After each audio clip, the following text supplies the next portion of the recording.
귀한 찬양 감사합니다. 오늘 이 시간 수요 기도의 자리에 각자의 처소에 나온 우리 모든 은광의 성도님들을 주님의 이름으로 축복하고 환영합니다. 여러분 모두는 하나님의 큰 자랑입니다. 오늘 이 시간 스스로에게 한번 인사해 보겠습니다. 나는 하나님의 큰 자랑입니다.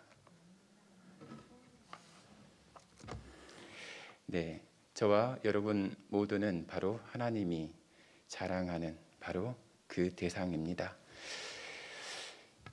오늘 말씀을 통해서 우리는 또 하나의 그 이야기를 또 나누고자 합니다. 예수님이 이 땅에 오셔서 이제 30즈음에 공생의 사역을 시작하셨습니다. 그리고 그 사역 초기에 많은 사람들이 예수님을 따랐습니다.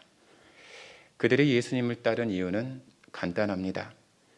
오늘 본문에도 나오지만 예수님이 병자들에게 행하시는 표적을 보았기 때문입니다.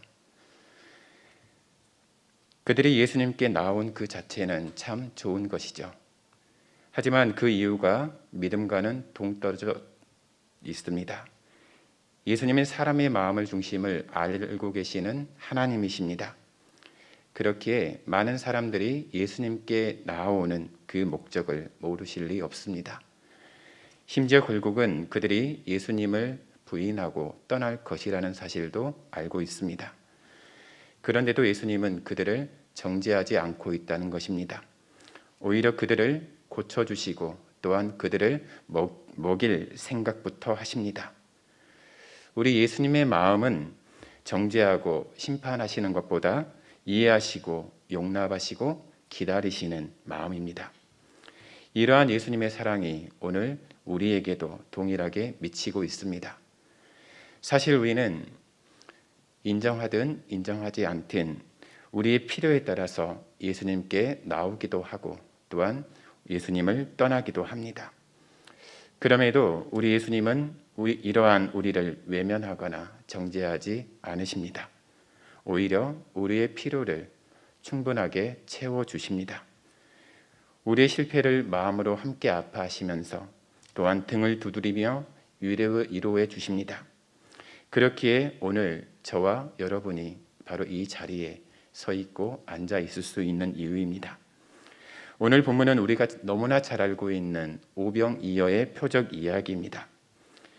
오병이어의 이 표적은 예수님이 어떤 분이신지를 드러낸 사건이지요. 동시에 자신들이 믿고 따르고 있는 분이 누구인지도 정확히 알지 못하는 그 부족한 제자들을 품고 또한 세워나가시는 예수님을 우리에게 보여줍니다. 한참 학창시절 때 시험을 공부하면서 기가 닳도록 들었던 이야기가 있습니다. 바로 문제를 풀 때마다 바로 문제를 출제한 출제자의 의도를 잘 파악할 때 정답을 찾을 수 있다는 것입니다. 오늘 본문에서도 예수님은 제자들에게 바로 문제 출제자로 등장하고 있습니다. 예수님은 자기를 찾아서 큰 무리가 오고 있는 것을 보시고 빌립에게 묻습니다. 우리가 어디서 떡을 사서 이 사람들을 먹이겠느냐? 이 질문이죠. 이 질문의 어감이 어떻습니까?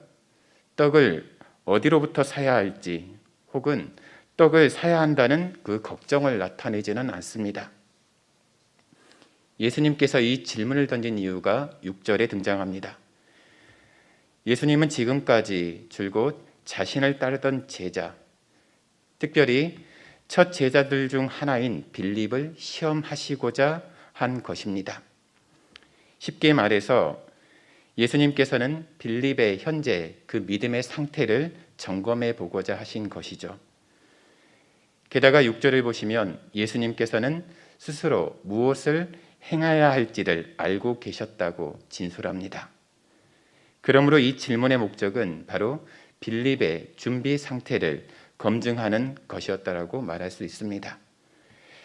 제자들에게 돈이 없다는 것은 누구보다 예수님이 더 잘 알고 계셨습니다.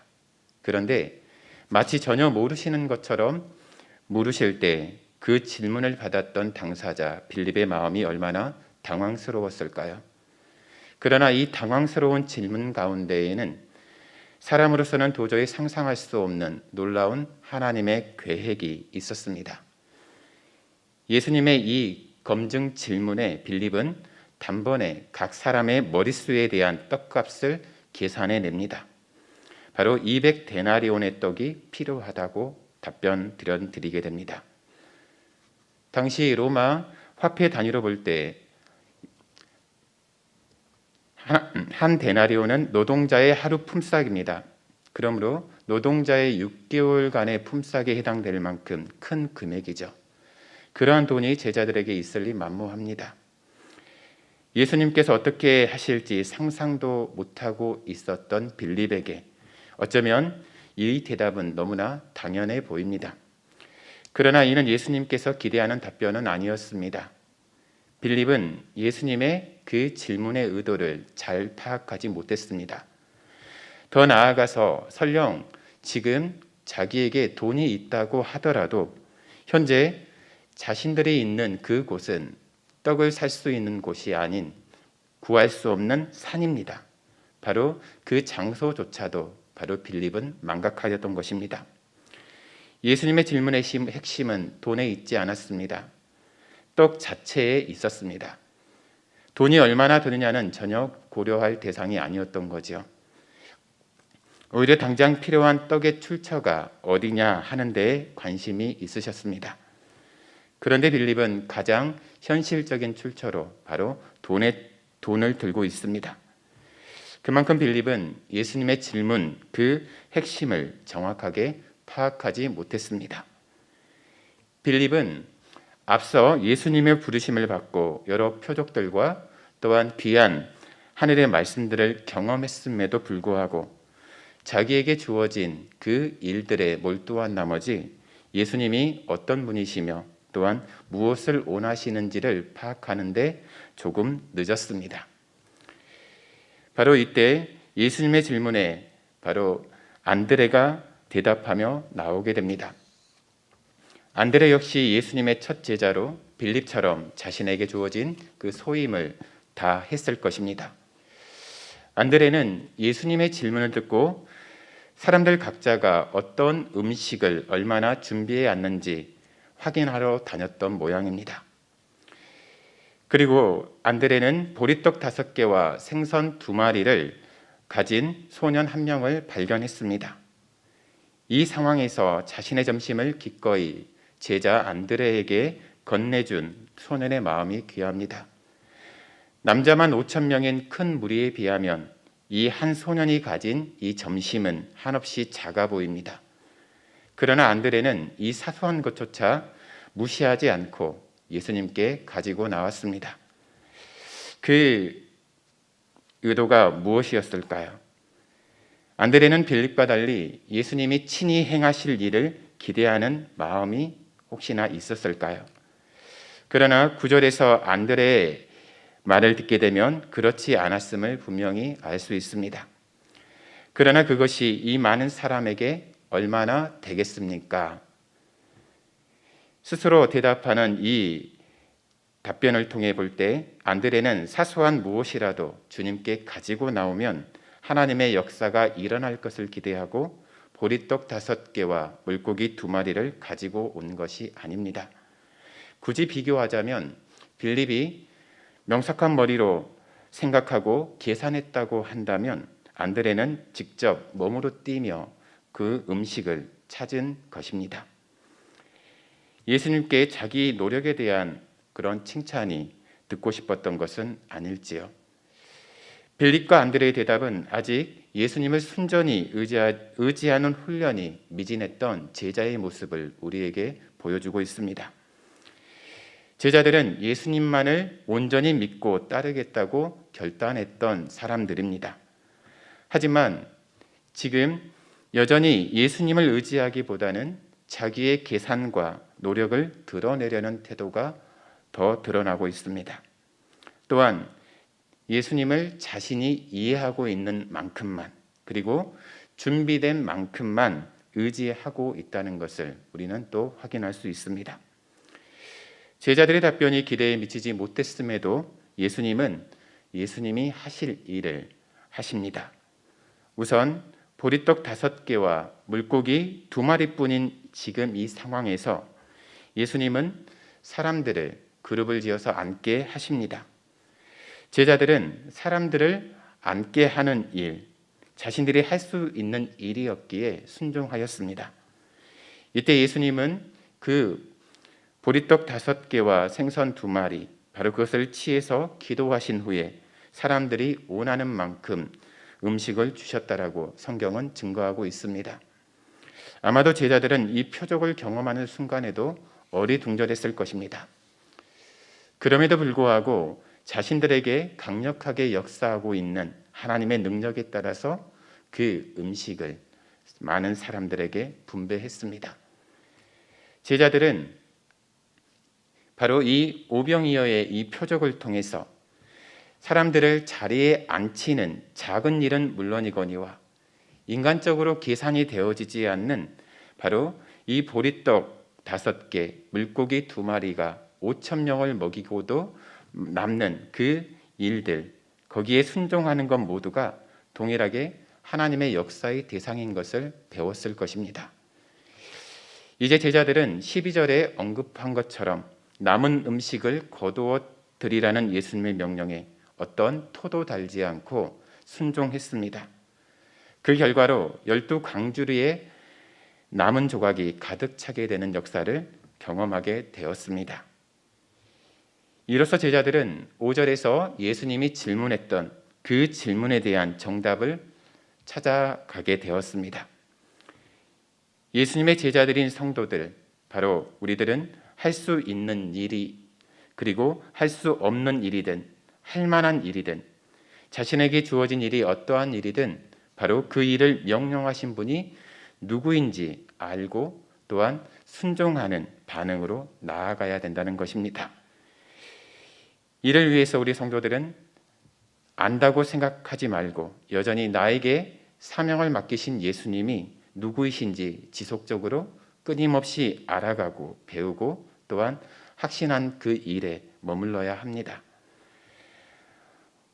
오늘 본문 14절에 따르면 놀라운 표적을 경험했을 때 사람들은 예수님을 가리켜서 그들이 기다리던 참으로 세상에 오실 그 선지자라고 말하기 시작합니다. 유대 사람들이 기다리던 이스라엘을 회복할 분이라는 그런 표현이죠. 오병의 표적으로 풍족함을 경험한 사람들은 급기야 그 예수님을 왕으로 모시려는 시도까지 행했습니다.